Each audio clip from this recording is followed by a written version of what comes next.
You ever have a day where 6 sharp knocks on your front door tell you everything's about to go sideways? That was my day. The noon sun looked so ordinary, slipping through the blinds, just another Tuesday, until somebody decided to treat my porch like a stage for the latest HOA theater.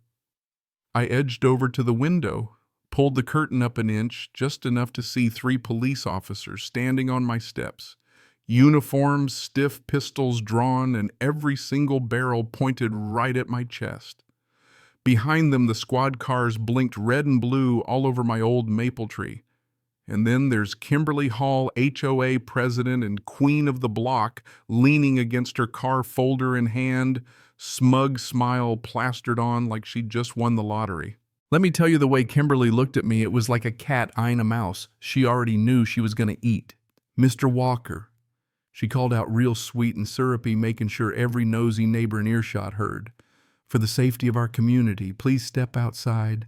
Blinds in every house went up, lawn mowers died. A delivery truck idled right at the curb, and across the street, some teenager started filming, grinning like he'd hit the jackpot. Even the dogs knew better than to bark just 2 barks in silence, like, yeah, this is bigger than barking. The middle cop jaw, like a cinder block, barked, "Hands visible. Walker, open the door now." My heartbeat was pounding out a countdown, counting barrels, counting faces, counting seconds before something bad happened. Kimberly's perfume drifted over as she stepped forward, heels like hammers on the concrete. "Don't make this difficult, Mr. Walker. Compliance is the smart choice." I raised my hands, voice steady as I could manage. "Before we go any further, you'd better talk to the person in charge of this house." Bought myself half a second, and that's when the twist walked in. Heels clicked on wood slow and measured the sound of real authority. Rachel stepped into the doorway, navy uniform pressed sharper than the cop's outside badge, glinting in the sun. Her voice was flat, impossible to ignore. "Officers, on whose authority are you pointing guns at my husband?" 3 pistols hung in the air, suddenly awkward. Nobody moved. Every camera phone in the crowd tilted higher, Kimberly's folder drooping. Rachel didn't wait. She pressed her radio tone so calm it was scary. "Dispatch Chief Rachel Walker, badge 214 at my residence. 3 individuals, blue uniforms, weapons drawn, claiming authority over my husband. Need immediate verification of any active warrants and confirmation of their unit." The radio crackled loud enough for the neighbors to hear. 214 verified. No warrants exist for Patrick Walker. Copy. 3 unidentified subjects at your location. Units are en route. The effect was instant. One officer's boot scraped another, swallowed hard.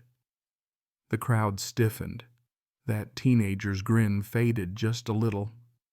Kimberly's smile froze, caught between channels, but Rachel's eyes were ice cold as she said, "You heard dispatch. Holster your weapons, now." Nobody holstered. That silence felt heavier than any pistol, all of Oakwood Heights holding its breath. Kimberly found her voice first, stepped forward, folder like a shield. "This neighborhood has rules, Chief Walker. Your husband's violated them repeatedly. Memorial structures without permits, suspicious items in the basement. We're simply enforcing the law you've neglected." Rachel's jaw tightened. "You don't enforce law, Mrs. Hall. That's my job. And right now you're obstructing justice on my front porch." That's when the lead officer finally dropped his pistol a little. He wasn't leading, he was waiting for orders from Kimberly. Rachel stepped closer. "Identification, names, badge numbers, units, now." They hesitated, glancing at each other, and just as the second one's lips twitched, Kimberly jumped in. "Don't let her intimidate you. He's hiding military artifacts. You all saw the files. You know what's at stake." Her words rippled down the block. "Military artifacts, hidden contraband." Sounded real to the folks on their porches. Rachel didn't blink. "Dispatch update. Suspects refusing identification. Possible impersonation. Confirm units ETA." The answer came crisp, 214. "Units 2 minutes out. Hold position. Your suspects are not law enforcement. That's when the crowd gasped. A neighbor cursed even the teenager with the phone whispered, "Holy crap." The lead officer's gun dropped, the second holstered his with shaking hands, and the third muttered something ugly. Kimberly's face finally cracked just for a second. She tried to rally, raising her voice to the cameras. "If you care about this community, you'll remember who tried to protect you today. The walkers are hiding stolen military honors. The truth will come out." Rachel snapped Patrick inside. For once, I didn't argue, but I kept the door open just a crack because the sirens rolling up the street were real black and white deputies, poured out rifles, slung badges gleaming. The imposters froze. A real deputy barked, "You're done." Weapons on the ground, hands on your head. Pistols clattered, zip ties hissed. And as Kimberly's precious folder spilled across the porch, I saw what was inside: floor plans, names, photos of my dad's medals. Rachel bent, flipping through the mess, her eyes growing darker with every page. "You just crossed from petty harassment into federal territory. I promise you this ends today." Kimberly just smiled. "No, Chief. This is just beginning." And as they cuffed the three fakes, I saw the papers, my father's name, floor plans of my house, military records, with details blacked out like classified files. Firebase Charlie, November 1968. Deputy Alvarez came over. "Chief, what about her?" Nodded at Kimberly. She looked calm. Too calm. "You think this is about bylaws? You have no idea who you're dealing with." Alvarez moved to cuff her, and she leaned close just for me to hear. "Your father knew Patrick." Firebase Charlie. November 68. Ask Bill Thompson. I felt my knees go weak. Rachel caught the look. "What does he know?" Kimberly just smiled. "Enough to explain why your husband's still a target." They walked her to the car, but her voice carried over every neighbor with a phone. "The walkers are hiding stolen valor. When the truth comes out, don't say I didn't warn you." We went inside, closed the door on the circus, and the house felt like it was holding its breath. Rachel spread the papers over the kitchen table, photos of medals, manifests, names of veterans, money wired to something called Heritage Military Appraisals. "This isn't harassment," she said. "This is organized theft. Systematic." The weights matched missing medals. Tom Wilson's collection, he told me he still had them locked away. "Rachel, they're forging signatures. They're shipping artifacts under our neighbors' names." More sirens outside. But in our kitchen, it was just the ugly truth. My father's medals, the Purple Heart, the Bronze Star, just entries on a thief's ledger. "Patrick, this is federal," Rachel said. That's when the doorbell rang, this time polite. Janet Martinez, HOA secretary, slipped in, shaking, clutching a folder. "I copied these before I lost my nerve. If Kimberly finds out, we're all in danger." She joined the mess on our table. More floor plans, notes on when Rachel left for work, surveillance logs. "This is military-grade observation," Rachel muttered. Janet's voice shook. "For 6 months, Kimberly's been running this. Not just you, every veteran in the neighborhood. She called it community security. She's using HOA dues to pay these appraisers $15,000 in consulting fees, shipments, all over weights, matching metals." Rachel's lips pressed thin. "They're fencing stolen honors." Janet wiped her eyes. "It's worse. They know things nobody outside the Army should know. And if you refuse, they forge receipts, signatures. They ship anyway. So when it blows up, it looks like we're the criminals." Rachel's tone hardened. "Janet, why bring this now?" Janet squeezed her hands together. "Last night I saw my father's medals on that list. He fought in Korea, never let us touch them without gloves. If Kimberly can do this to Patrick, she'll do it to all of us." Rachel nodded. "What you've done is brave, but it puts you in the crosshairs." I looked around the table. Organized crime, identity theft, federal charges. And maybe, just maybe, someone leaking military records. Rachel gathered the folders. "Janet, you stay here tonight. Outside neighbors watered lawns, pretending not to watch. But the war for our neighborhood had just gone underground. Next night, Tom Wilson, Vietnam vet, stormed into our kitchen, slamming down a shipping receipt. His signature medals shipped to Nevada, but his medals were still in his safe. That's my signature, but I didn't send a thing. If the feds see this, I'm done, Janet whispered. That's the game they frame you with paperwork, so when the medals vanish, you're the criminal. Tom glared at Janet. If Kimberly's laundering money and I'm caught my whole name, my service ruined.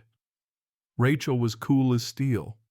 We'll prove it's fake chain of custody forensics witness statements. They can forge ink, but not time.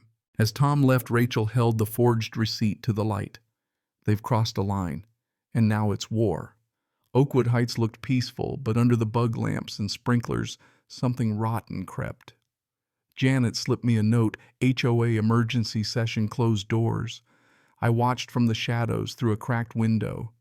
Kimberly and her cream blazer board members clutching binders. The walkers are escalating. Rachel humiliated us. That will not stand.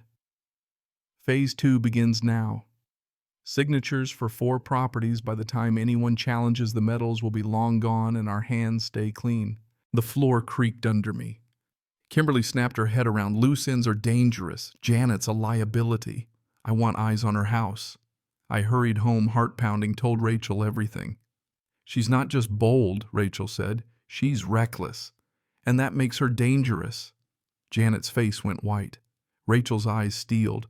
We protect you, and we stop playing defense. That night, Rachel made a call. It's Rachel Walker. We need to talk. At dawn, Special Agent Hayes rolled up, dark hair suit under windbreaker, eyes sharp.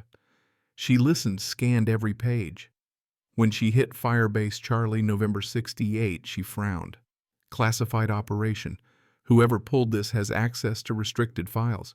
Kimberly's just the front. Someone higher up is feeding her. Hayes flipped a photo of an old man, Bill Thompson, your father's friend, surfaced in Nevada running memorabilia auctions, listed as consultant with Kimberly Hall. Hayes's jaw set. I'm opening a federal investigation. Kimberly gets watched. Thompson gets tracked. Your neighborhood live case file. That's when an envelope appeared on my door. 3 words. Meet me tonight. A name at the bottom. Bill Thompson. Rachel didn't like it. Hayes didn't like it, but I went wired for sound, heart in my throat. Bill looked me up and down. Spitting image of your old man. He talked about Firebase Charlie, a place where medals were boxed up, records buried, men betrayed. Your father tried to blow the whistle. Cost him everything. That network's still alive. Kimberly's a pawn. The real buyers want the records more than the medals. They'll burn your life to keep them quiet. He scribbled coordinates on a napkin. Firebase Charlie's last shipment. Find it before they do. We drove out that night, headlights slicing the dark to a patch of old logging land. Dug up a rusted ammo crate inside dozens of metal stacks of files, my father's name right on top. His report, his handwriting proof. He tried to blow the whistle proof. Someone silenced him. Twigs snapped flashlights, voices, shadows, Kimberly's people. Hayes hissed, not all of it. Take the Walker file. We kicked dirt over the rest and ran. Trucks chased us, bullets flying, Hayes firing back, Rachel driving like her life depended on it, because it did. They boxed us in at the old mill, floodlights blinding, armed men everywhere. The leader stepped out. Hand me the file. Walker. Or watch your wife and that Fed bleed out in front of you. Rachel's hand on my arm. Hayes's pistol, never wavering. Truth or survival. I stepped out, not to surrender, but to make my stand. You killed my father. You think you'll bury the truth again? Not tonight. Hayes bluffed. Federal agents have the site surrounded. Gunfire erupted. Rachel moved like lightning. Hayes was a machine, and I ran for the crane, dropped the lights, scattered the enemy. Rachel shot the leader. Sirens screamed closer. As they dragged the survivors away, the leader spat, Firebase Charlie never ends.